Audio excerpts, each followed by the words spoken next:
idea is to try and get that into position there. Where we got it out. And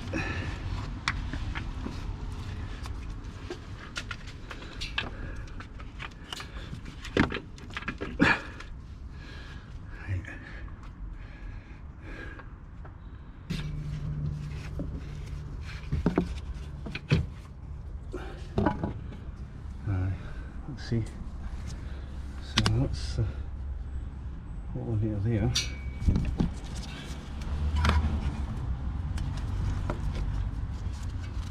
That's the connection.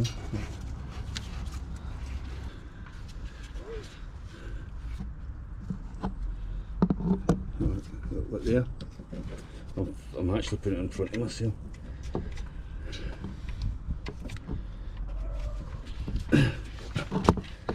Trying to figure out what bit's the top. Right, I'll need to move that to try and manoeuvre it down a wee bit. Right, that's better.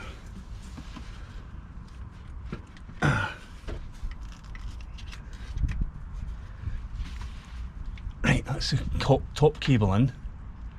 Electrical? That's the electrical connection in. Okay. And now we need The positive cable. the alternator sitting on it. Then we'll try and grab it through the top. That's us now. I think we'll be there.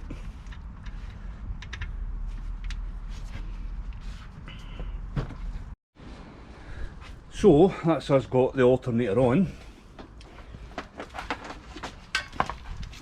Up here it's quite a difficult job. I've got the cable on, the bolts located, which was a bit of a bear to fit these bolts or get them aligned. And up the top where apprentice Pat's here, we've managed to put the belt on. The new belt. So new belt's on. You should have it on the right way. Tensioner's quite easy. This is a 22mm. So that's all on. Now we've got the easy job of rebuilding it again.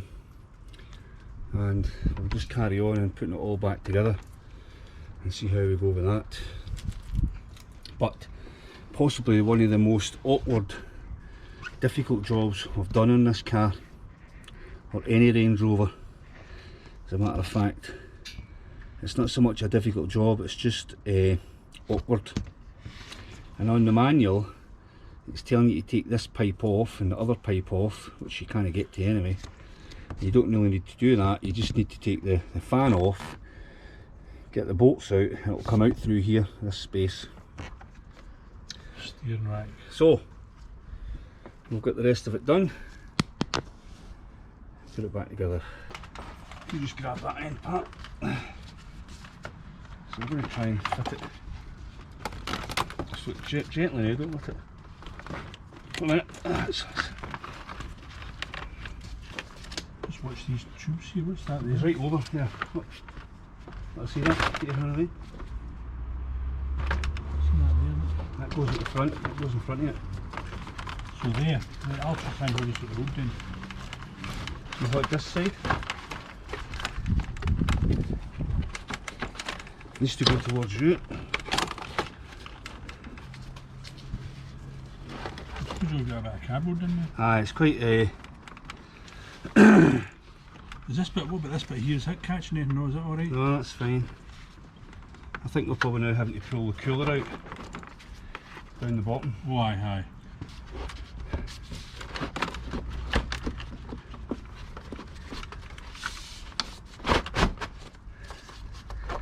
I thought this would be a bugger. Aye, it's just one of these things that you Just gently hold it now.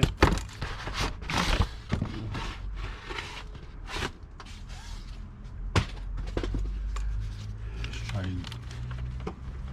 You just guide me and I'll just put it back into position.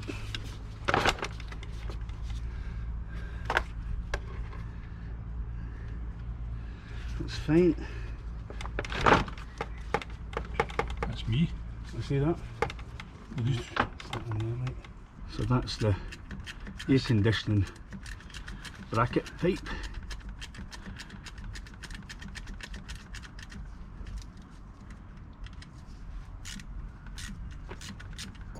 Right, so now we need to put the oil cooler on.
So this is us about complete.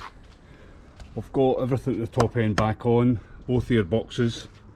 We've got this charged air pipe inlets on, all the bolts on, that's on. Everything underneath's on, belt's on, so I need to keep my eye on that. I've got the car back up on the ramps, so I've just jacked that into position. The next thing we need to do is to connect the battery, see what charge I've got in the battery. It should be alright because we've been charging it the whole night. Disconnect your battery, don't shut your boot because you'll not get back into it again. So reconnect the battery, and once we've done that we shall give it a go at starting it. So we shall disconnect that.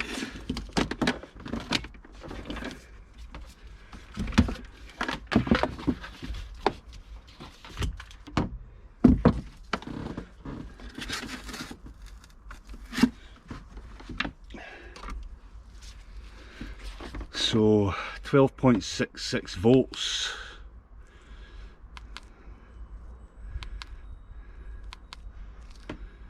Okay, let's see what that's. I don't know if you can see that. It's testing.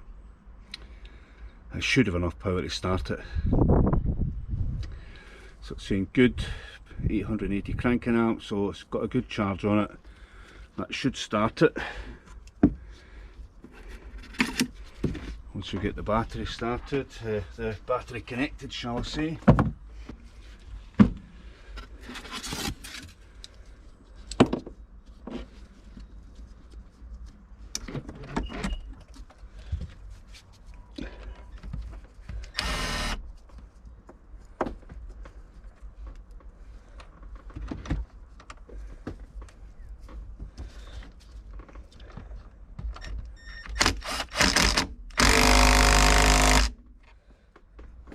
Okay, now bearing in mind we've got to have, we've got to get some more coolant in it. The coolant level looks a bit low. Yeah, looks a bit low. I think I'll top this up first before we start it, just to see if we can bleed that a wee bit. So we'll get some coolant in here. I'm going to try this now just to see, because I think you're supposed to pressure fill it, which we've got the tools to do that. I'm going to just pour.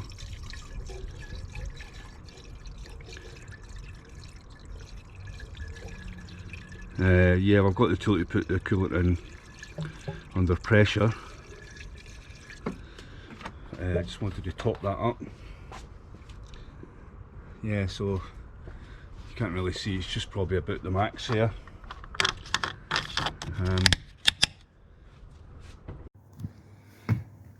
So let's get into the car.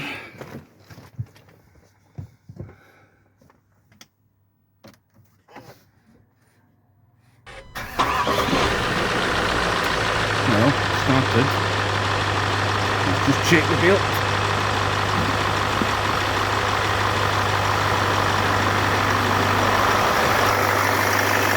Yeah, belt's running fine.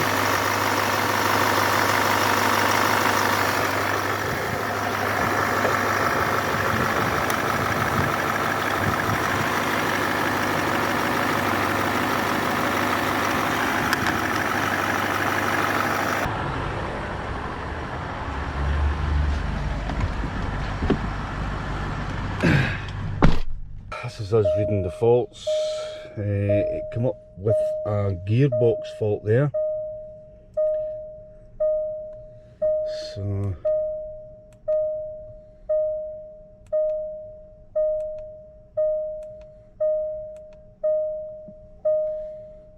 okay. So I'm expecting all these faults on the gap tool. So I'm just obviously a lot of stuff disconnected. We're going to clear all.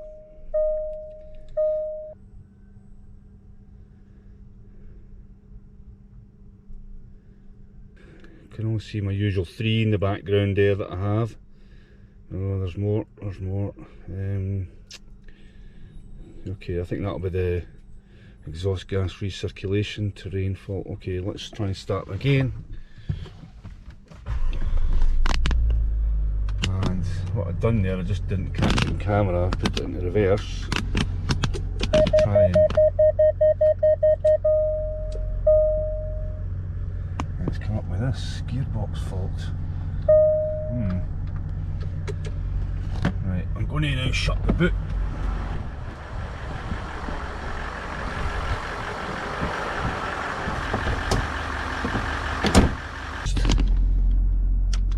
Hit the reverse. Gearbox fault. Oh, crikey. Okay.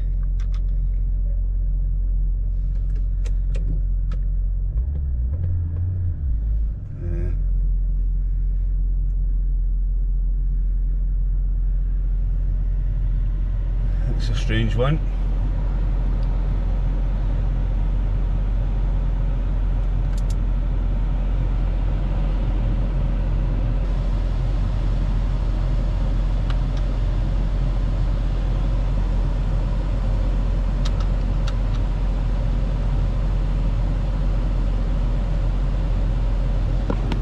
So I've got one transmission fault. Transfer case neutral apart, neutral indication circuit mechanical failure, command position not reachable. That's interesting. So I've got the battery tester on it and it's telling me it's 14.56 volts, which means the alternator's working. So that's pretty good. However, I do have a gearbox fault, which is interesting. And so I've got a red triangle there, went in reverse, and we've got this gearbox fault, and the car won't move. Shut the door. I have cleared the fault with the gap tool. I shall read the faults again. So no matter what gear I put it in, it's giving me a flashing indicator on the drive, sport, neutral, park or reverse. And the gap tool's telling me there are no faults. And I've noticed this is flashing on and off. Why is that flashing? I've noticed that a couple of times. Let me just do that again. So we're into park, that comes on, that's neutral. Still got the gearbox fault, still flashing neutral here,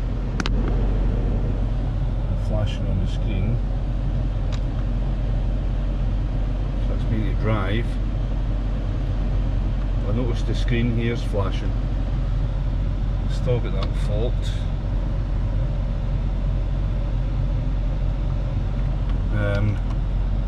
Heating's working, so coolant should be okay.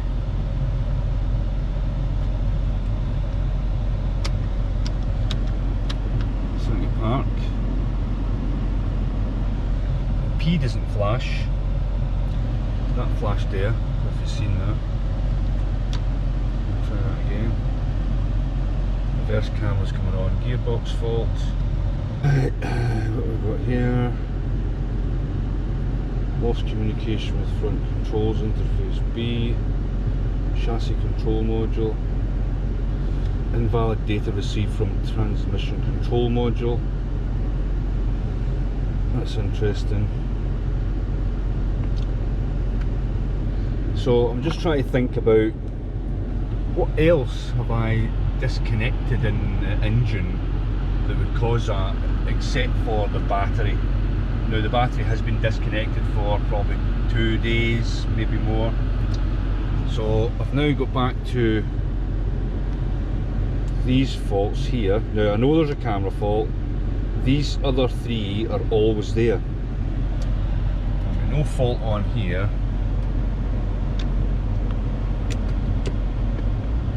As soon as I go to put it in the reverse, I get the gearbox fault. So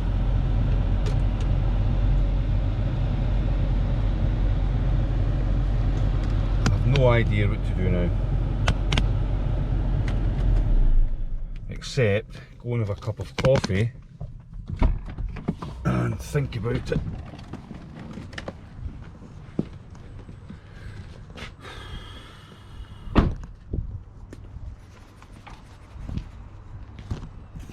So, back in the car, we've let it sit for 10 to 15 minutes.